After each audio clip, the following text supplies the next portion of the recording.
hey, you got a strong horse, you're going to ride it.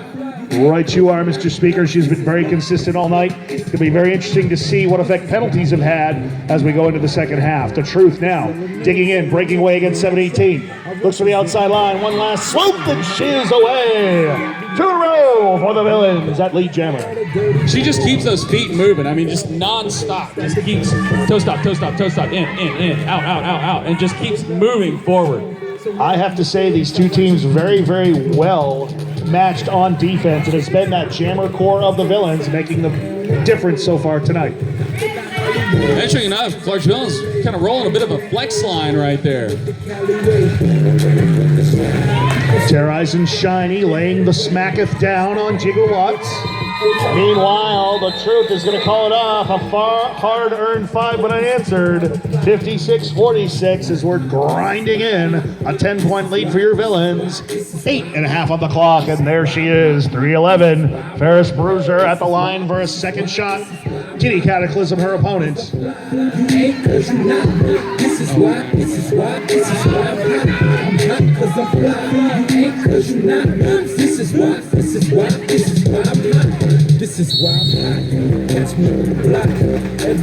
And that brace block breaks apart again as Bruiser slips her way through, and she's going to make it 2 in a row now. 3 in a row, actually, for your Villains.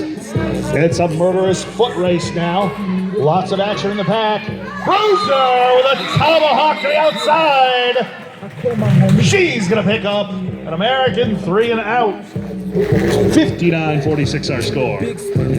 You know, I think what you're really seeing out of the ClarksVillains right now is a lot of times their defense is getting out there and they're thinking as one mind. You're seeing that consistency of every player knowing what they want to do. And then when they do get broken, there's a player like Violator out there that's on the track right now that cleans up the mess, so to speak.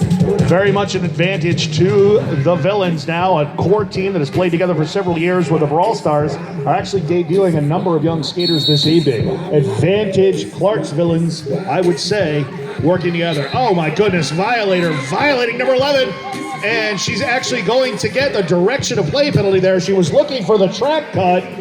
She did not get it as Terrorizing Shiny now making it 4 in a row at lead jammer. Shiny looking to cut in.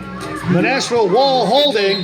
She's going to call it off, but was number 11 able to score the back, and she was not. 0-0 jam. Well, that time the Clarksville defense was holding their own against the Nashville Jammer, and as they did it, they ended up peeling one of their corners up to block off that Nashville wall, opening up that inside space for the Jammer to just slide right through. Score remains 59-46 now, 6.5 to play. 45 is Whip Stitch. Number 4 is the Truth. 5 seconds called. Again, Homemaker up front on the 3-person brace block.